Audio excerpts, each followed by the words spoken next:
Confucius Teachings on Building a Happy Life. 14. Guidelines for being a good person. A foundation for Mahayana Buddhism practice.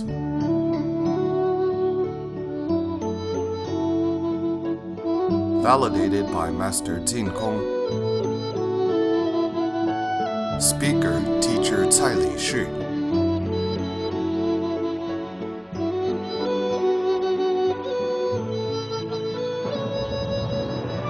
Elaborating Dizigui in detail. 14. Hello, my friends. Good afternoon to you all. We mentioned this morning that earning others' trust is the prerequisite to exhort them. If such trust is not sufficiently built, the other party may misunderstand you when you exhort him. He may think that you dislike him or slander him. So there must be trust first. But how do we gain the trust of our family members and friends? Such trust definitely does not come out of thin air. It must be earned through giving others sincere care and help. There are some people who are very enthusiastic and love to help others, but many of their friends would quickly run away when seeing them, thinking that such people are too annoying and bothersome. Their friends would say, "For heaven's sake, please don't look after me anymore." Is there such kind of people? After putting in so much effort, they were blamed by others instead. This is because they did not give their care and help according to others' needs. We must be able to observe others' needs before lending them a helping hand. In this way, we will naturally be able to gain others' trust, and when the timing is appropriate, they would readily accept our advice. Let's take a look. For instance, in parent-children relationships, a father may have a few children, but would particularly trust a certain child.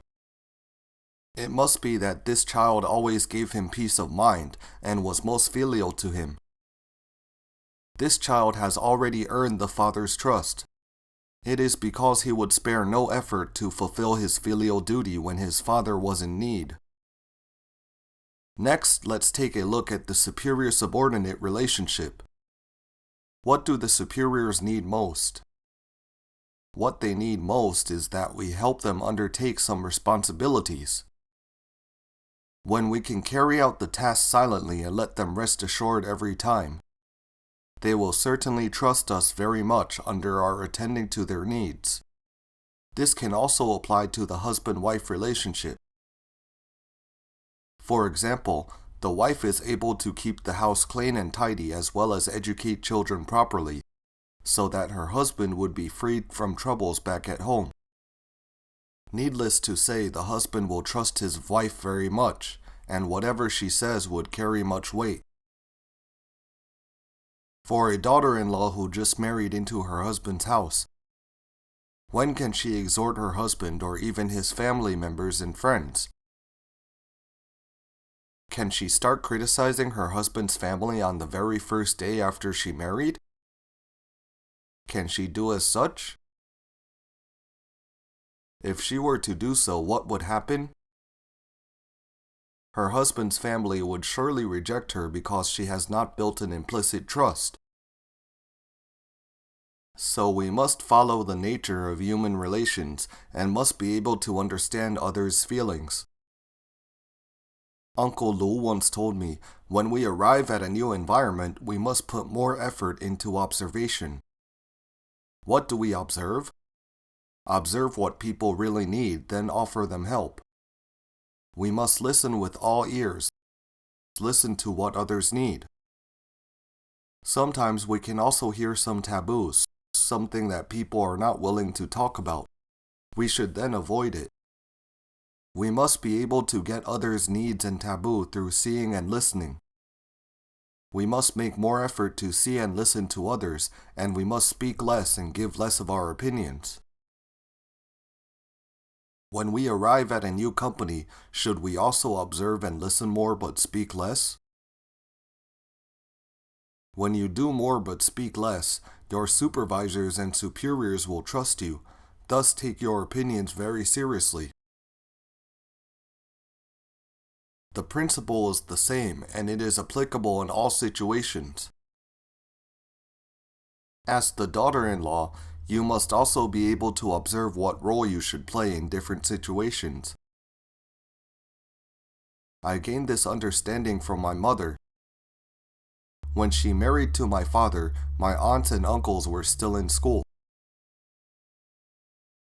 At the time she decided to get married, her father strongly discouraged her.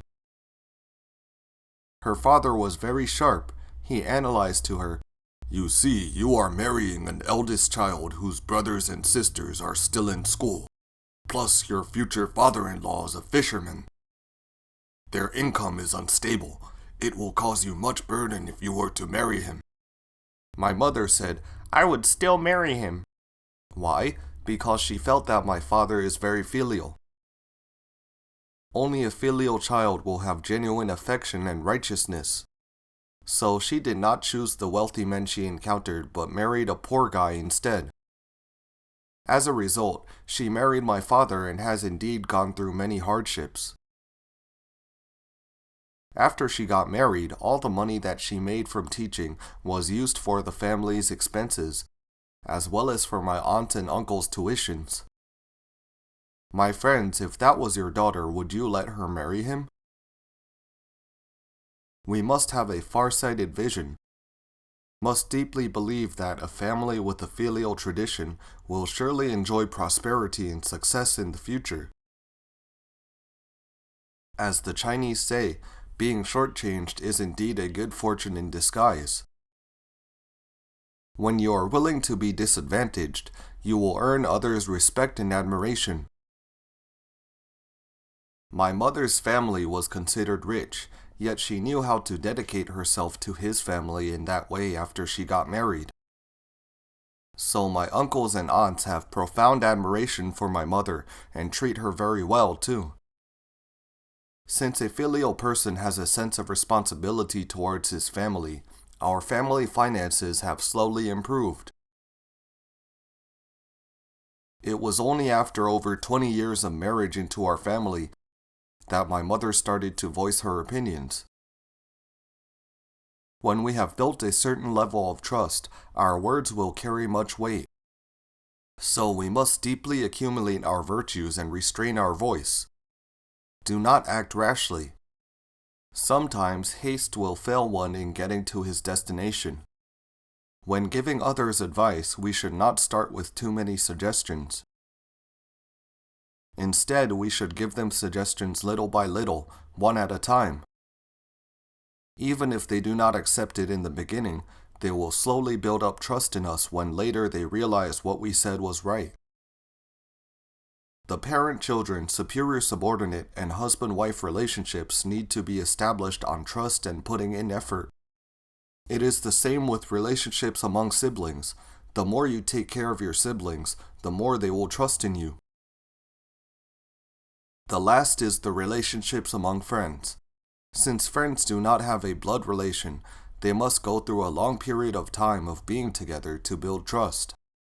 As people often say, a horse's power will be known after running a long distance, while a person's heart will be seen as time passes.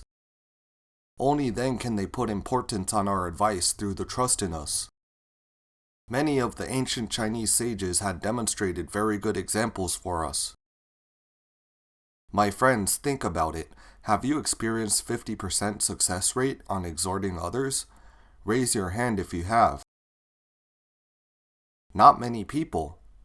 Do you realize that it is not easy to give advice to people today? As the classic states, without proper education, one's behavior will be deviated from his innate nature. One reason is that people today do not receive the sage's education. The other reason is that people today are too impetuous.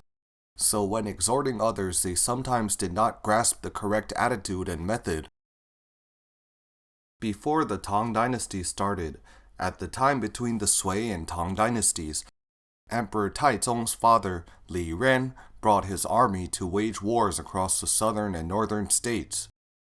Of course, his son Li Shimin was following the troops. One time, Li Ren decided to lead his army on a route where Li Shimin predicted that they would be ambushed by the enemy. Lest their troops be annihilated, Li Shimin kept trying to dissuade his father Li Ren not to take this route. But his father refused to listen to his advice. When they were about to set off on their journey that morning, suddenly they heard someone crying loudly outside of their tent. Li Ren felt very strange and thought, "Why is there a big man crying loudly?" Li Ren walked out of the tent and saw Li Shimin weeping bitterly on the ground. Li Shimin said, "Father, if we embark on this journey, our entire troop will surely be annihilated." He cried even louder while saying this.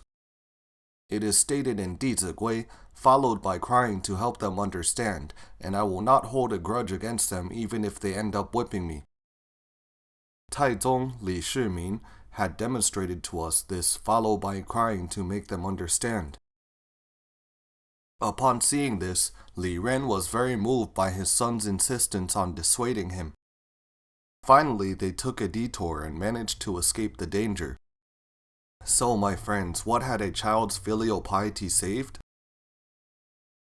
A whole army troop. Had the army not been saved, what would have happened to Chinese history?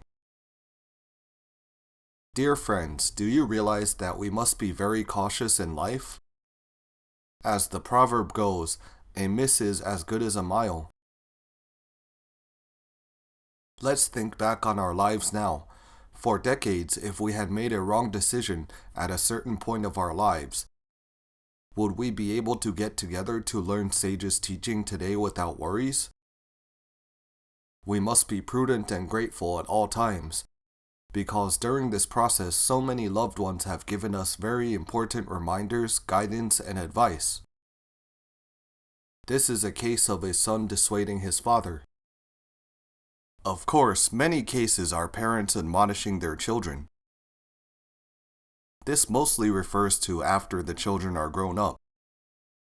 It is inappropriate to shout at them when they are grown up, but we could strictly admonish them with righteous words when they were little.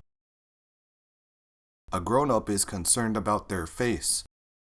If we were to scold them in front of other people, they would not only reject it but harbor resentment against us. There was a 16-year-old youngster who drove his father to an amusement park. After dropping his father off, he told his father that he would come to pick him up at 4 o'clock. He then drove to a gas station to refill gasoline. When he reached the gas station, he realized that there was still a few hours to kill. So he thought he might as well go to the next door cinema to see a movie. He planned to pick up his car from the gas station, then drive to pick up his father after seeing the movie. But what happened next? He forgot the time. When he regained his sense of reality, it was already late by over an hour. He quickly ran to the gas station, then drove to the place where he was supposed to meet his father. Thinking that his father would surely scold him, he thought of a reason to tell his father that the car had broken down and he had gone to repair it. We cannot blame him because what had he never learned before? He had never learned Dizigui. Dizigui states, "If I try to cover up my mistakes, I will be doubly wrong. If I accidentally make a mistake, it is an error. But now he did it on purpose, then it is an evil act." He thought he was very smart. When he saw his father, he said, "Dad, the car broke down, so I am late." His father said, "Why do you want to lie to me?" He did not give up. "Dad, I am telling the truth." His father continued, "I called the gas station. They told me that your car has been parked there all along." When his lie was exposed, he felt very ashamed. His father then said, "I feel very angry. I am not angry at you, but myself. The son who I have taught for 16 years would actually lie to me for the fear of getting my scolding. It indicates that I have failed in the way of my educating children, so I must introspect myself. For the journey home, I will walk back on my own. It was an 18-mile journey and it took an hour to walk only 4 to 5 miles. The father had really walked back home step by step. The son was trailing behind his father in his car. The son said that the way home was the most tormenting one he had ever had in his life, but it was the best lesson he had ever attended in his life. He also said that he has never lied since. This father had used his virtues and a remorseful heart to awaken his son's sense of shame. This is a case of a father admonishing his son. So when exhorting people, we must also apply skillful and wise methods other than a sincere and good intention. Next, in the superior-subordinate relationship, we also have the duty of exhortation. The courtiers have the responsibility to exhort their monarch. Speaking of this, which minister would we surely think of? Yes, Wei Zheng of the Tang dynasty.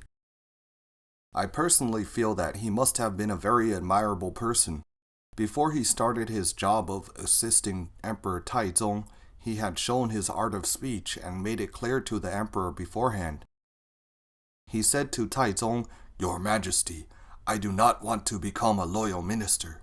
I want to become a good minister."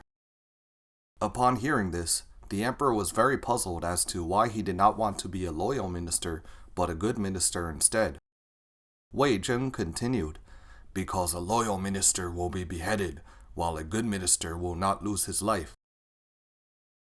Taizong bursted into laughter upon hearing this. In fact, Emperor Taizong was an intelligent person.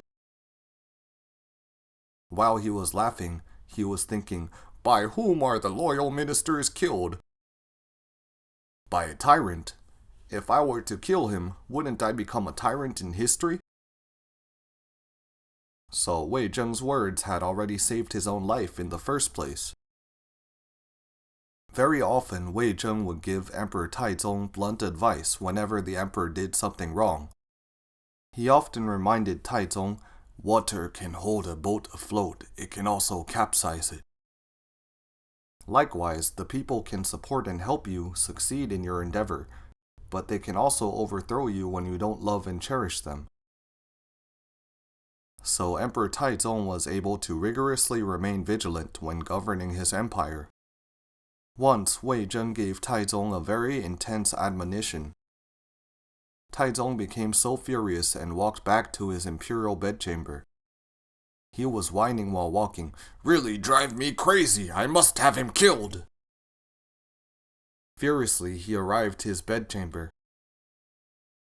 Seeing the emperor being enraged, the empress knew well that there was no one other than Wei Zheng who was capable of stirring his anger like this. This empress immediately went to change into very dignified and formal attire. Then she walked up to the emperor, knelt down before him and said, "Congratulations, Your Majesty! Congratulations, Your Majesty!" The enraged emperor was now baffled by the empress's behavior. The empress continued, "Your Majesty, surely a sage monarch has appeared. Otherwise there wouldn't be such a minister who dared to say blunt words." The emperor's anger was turned into joy because the empress was implying that he was a sage monarch. So indeed, a wife can have profound influence on her husband. If the empress had further uttered some smearing words against Wei Zheng at that time, I think the golden years of Zhenguan would have been replaced by a different history. So the prosperity of a family and a dynasty is definitely attributed to many people's contribution and involvement. Understanding this, we must give credit to everyone who has contributed to some of our life accomplishments. As a saying goes, only by uniting the will of all people can a strong fortress be built. Emperor Taizong was not only assisted by Wei Zhen, but also supported by many virtuous people like the empress.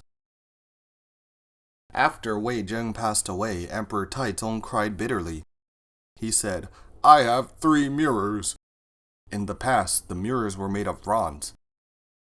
He said, "Using a bronze mirror, I can see if I have worn my clothes and hats properly. Using history as a mirror, it enables me to know how a country can rise and fall." If a nation's leader uses history to observe his own governance, he will be able to learn how a country can prosper or decline. He can observe them from the history. Using people as a mirror, it can enable me to see clearly the pros and cons of things. If a nation's leader allows virtuous ministers to exhort him, he will be able to know all the pros and cons of his policies and further rectify them. The emperor said that he had these 3 mirrors, but now one of them had broken because of Wei Zhen's demise. From here, we can also deduce that a sage monarch must have greatly cherished and loved his virtuous and talented ministers.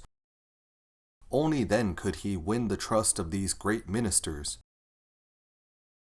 Governing a country is like this, so is administering an enterprise now.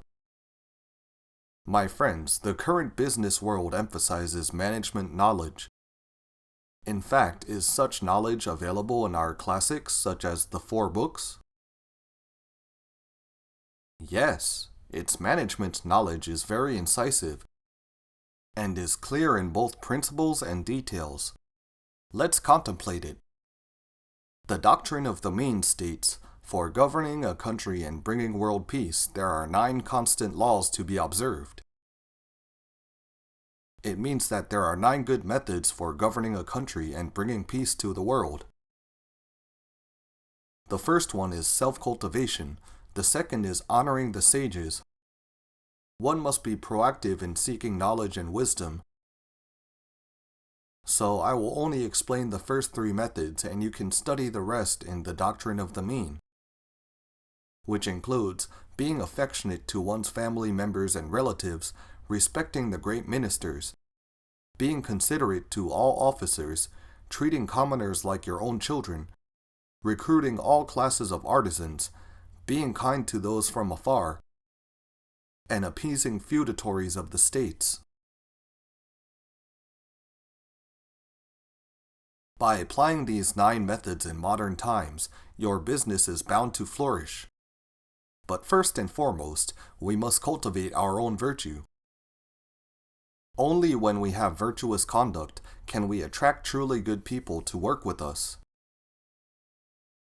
As long as we attract good people, we need not fear being unable to accomplish our task well. The great learning reminds us, if one has virtue, he will then have people's hearts. Nowadays, the rich people may not necessarily be able to find talented people. There are many upstarts now, but they are unable to employ people of outstanding talents. As long as we have virtues, just like the saying goes, birds of a feather flock together. Our virtue will naturally attract people with noble aspirations. So self-cultivation is still the root of success. Secondly, we must honor the sages. If you respect sages, naturally there will be more sages coming to assist you. Because a genuine virtuous person would not be hired with money. What could he be hired with? Was Kong Ming hired with money to serve the public? How did Liu Bei thrice visit Zhuge Liang's secluded cottage? With his utmost sincerity and respect. When we can respect the virtuous people, they will be very willing to come out and help. Other than sincerity and respect, we must have a heart of serving the people. Only then can we move the virtuous people and have them agree to help out. We have just mentioned how Emperor Taizong valued and cherished Wei Zhen His attitude surely attracted many more scholars who were willing to devote themselves to him. This is about honoring the sages. If today an employer was not respectful to the virtuous people, was jealous of many of his highly capable subordinates, and was even fond of lust, sooner or later he would fail, even if he were at the pinnacle of his career now. So a person who honors the sages will be free from believing in fawning speech, and will stay away from lust. Thirdly, we must be affectionate to our parents, family members, and relatives. Being a leader, one must first demonstrate filial piety. Then his virtuous conduct can definitely move and transform his employees and people. In China, there is an enterprise that had lost around 7 to 800 million ren RMB. Suffering such a huge loss, many companies may not be able to revive their business. But this company still strived to work hard. During the course of their efforts, due to the president of this company inheriting a very good family tradition, he would always lead his children and his grandchildren to pay respect to his own mother whenever there were important festive occasions. This indicates that he inherited a good family tradition of filial piety. In addition, he also devoted his efforts to staff training. He treated his employees like his own family and used Dizigui to guide himself as well as his employees. It is very rare that an employer is willing to use Dizigui to train his employees. What training would most enterprises give their staff? Train them how to sell the company's products, right? Yet he uses Dizigui to train his employees. It indicates that he wishes the staff of his company to grow spiritually and truly learn the ways of dealing with people and matters. One day, even if the employees left the company, he would feel no guilt for how he had treated them. Owing to his filial piety as well as his intention to care for and educate his employees, his company, from the loss of 7 to 800 million ren RMB, is now growing rapidly and is very successful. Indeed, the principles that were imparted by our forefathers will never change throughout time and space. Why are there many enterprises unable to survive long? Because they did not return to the fundamental attitude for being a person. Many enterprises had collapsed but still did not know why. We have just cited Emperor Taizong's ability to accept his subordinates and ministers' exhortation, which shows his respect to sages. From a sage monarch's speech and behavior, we can certainly learn why he was able to achieve such success. After we know the principle, what should we do with these life attitudes it imparts? What should we do after listening to the story of Emperor Taizong and Wei Zhen? May I ask who plays the leading role in the show of our own lives? Ourselves. So when we listen to the story, who is Emperor Taizong? It is myself.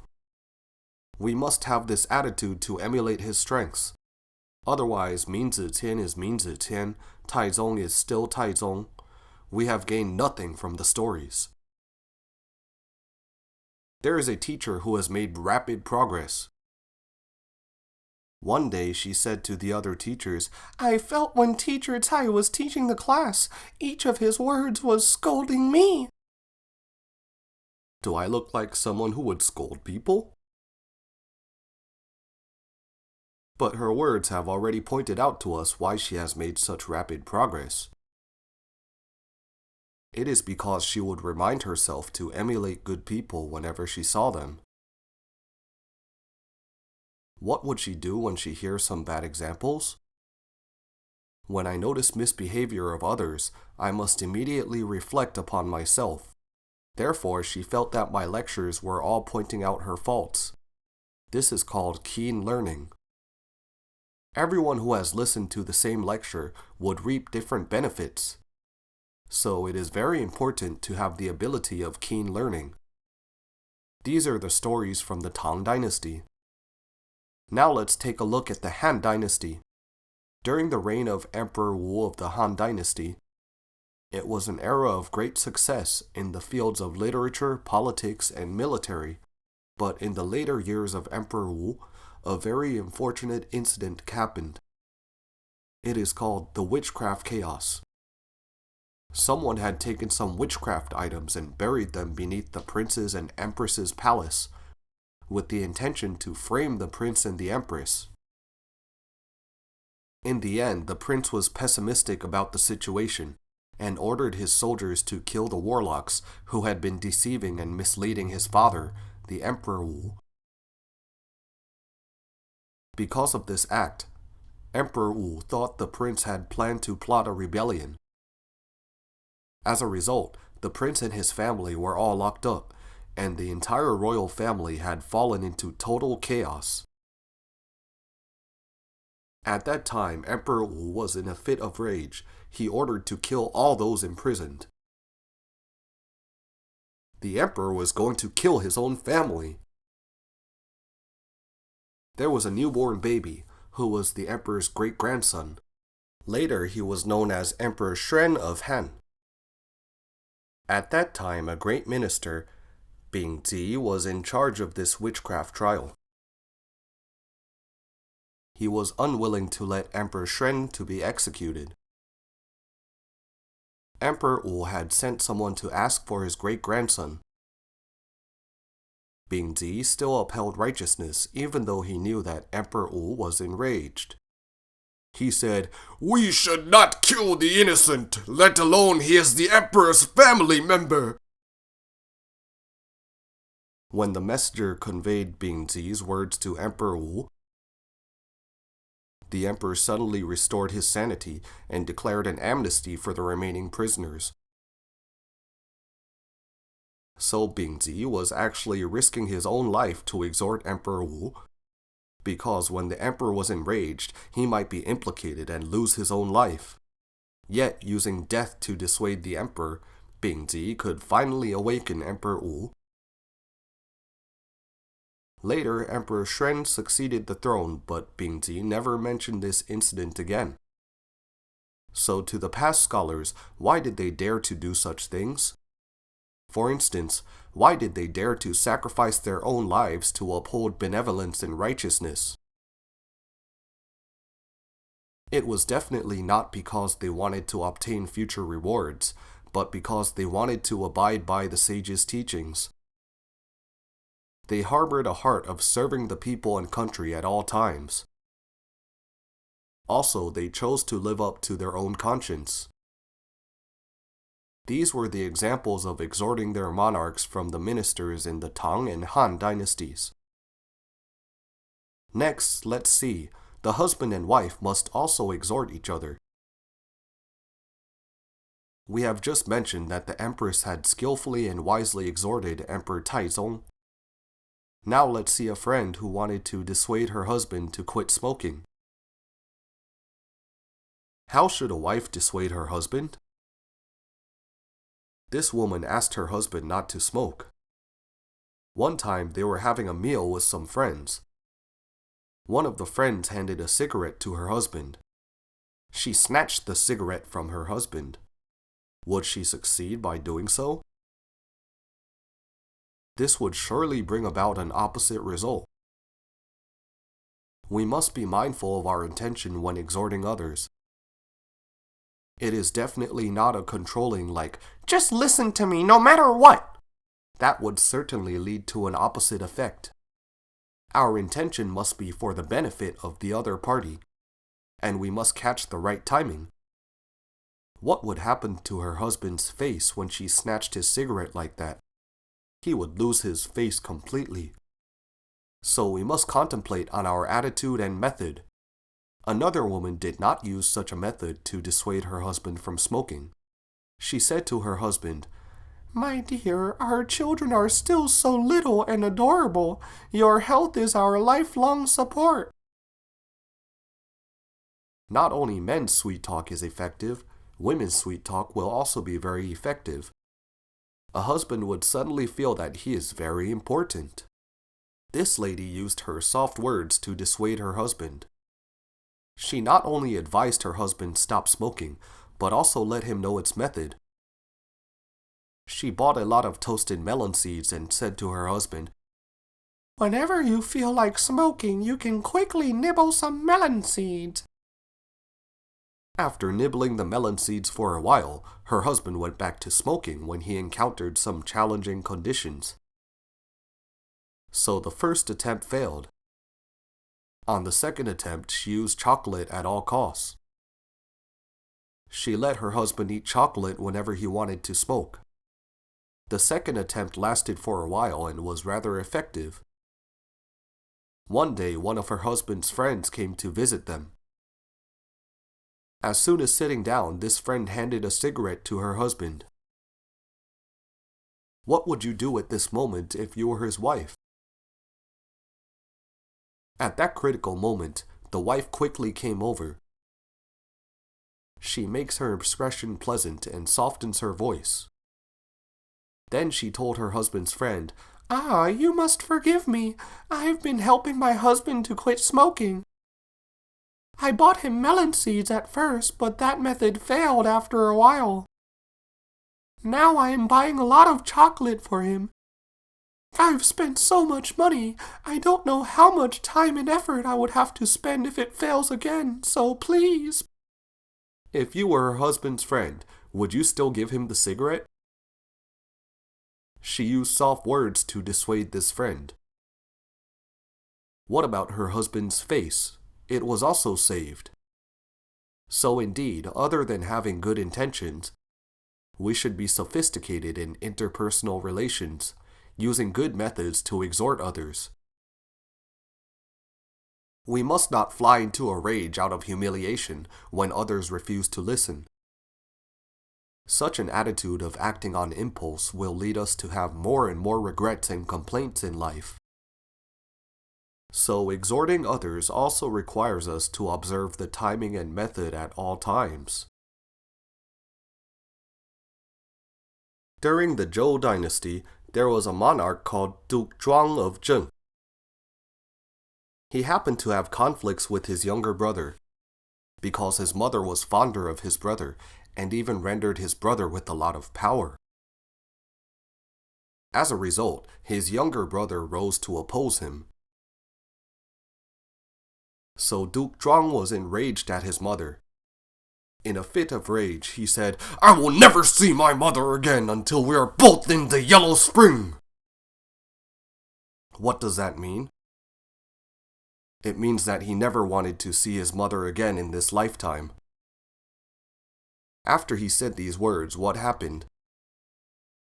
What do you think he would feel? Would he feel very happy?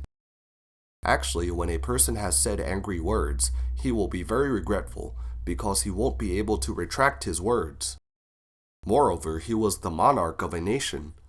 A monarch's words were unshakable. As a result, he really never saw his mother again. We must always remember that the relations among people, especially between beloved family members, must be properly managed. As the saying goes, don't estrange yourself from your loved ones due to a minor grudge. Don't forget their past kindness because of a new enmity. Do not drift apart from our closest loved ones only because of a very small animus.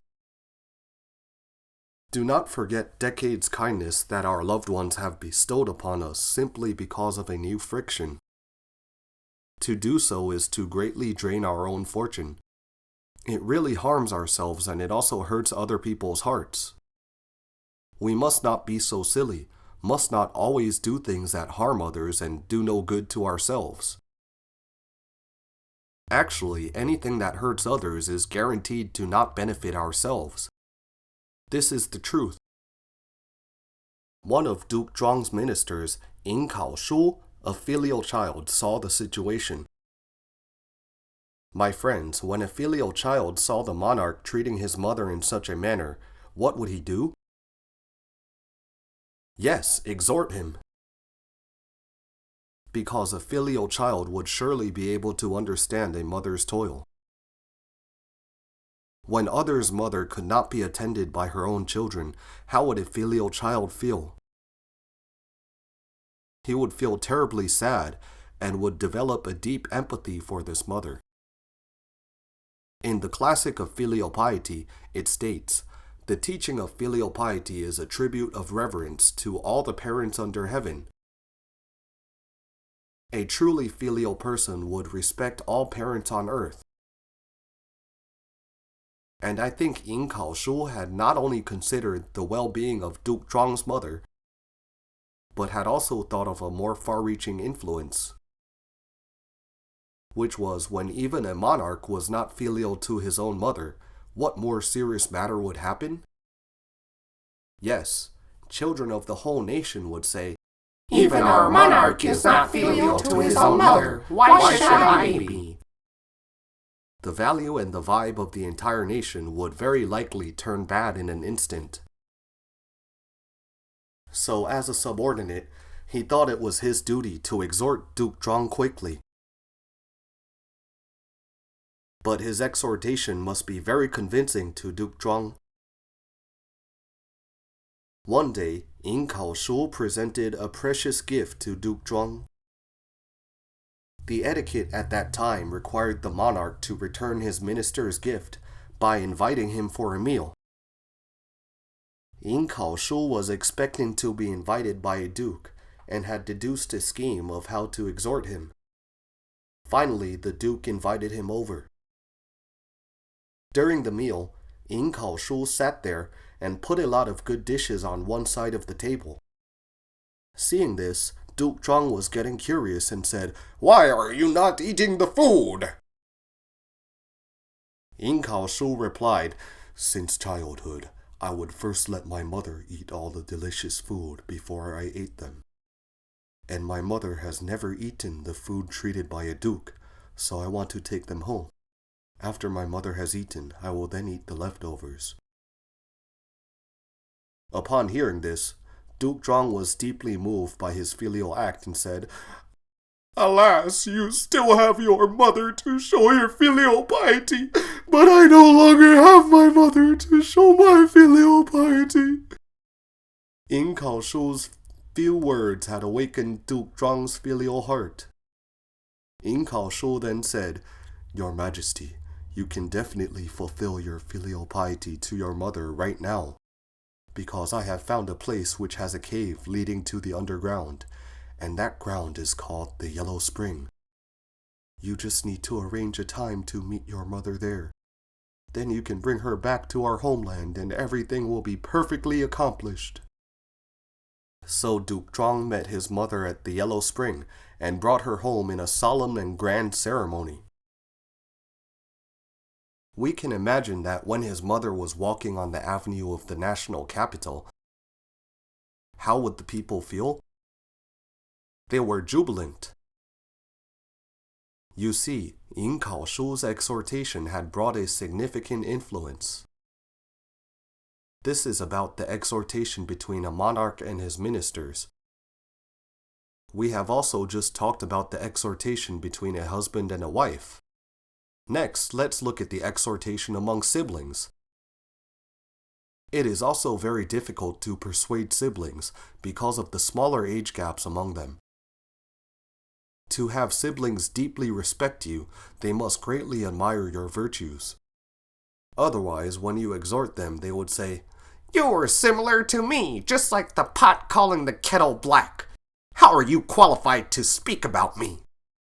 If our siblings said this to us, what should we do? At this moment, silence is more expressive than a lot of words.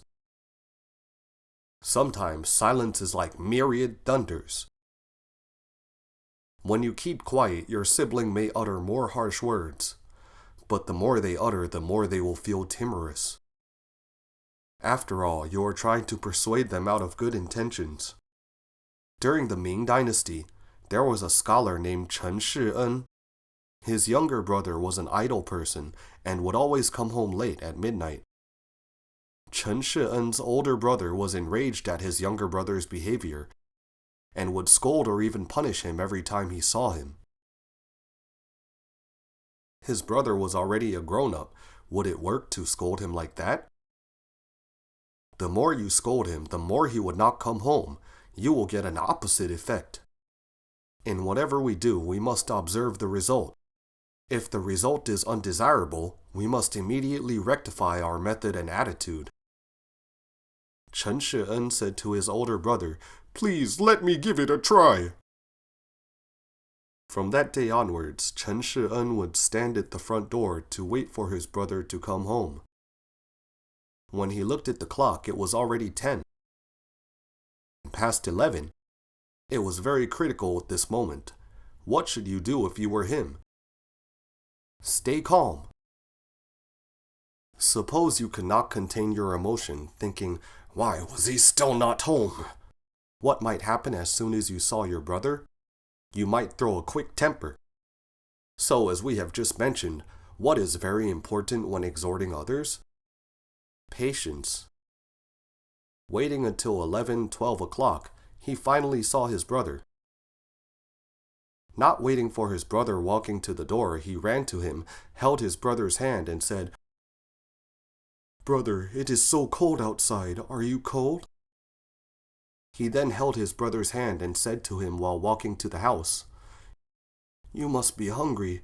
Let me have your sister-in-law cook a bowl of noodle for you."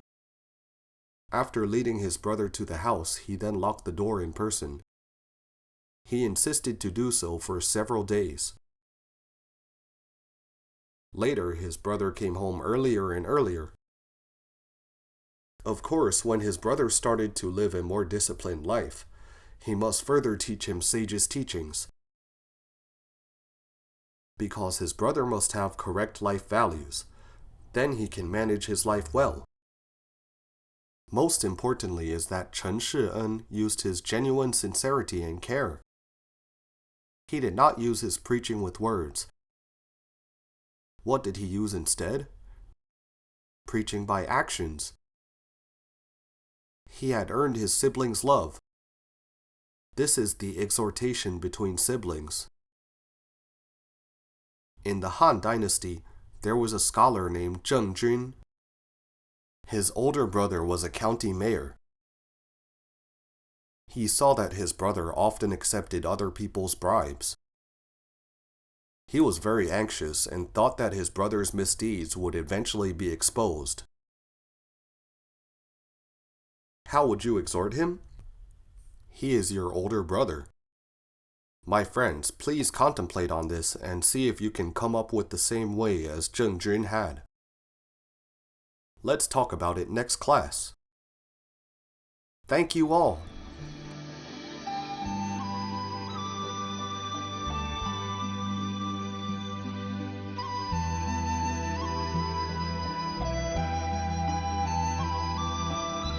No copyright.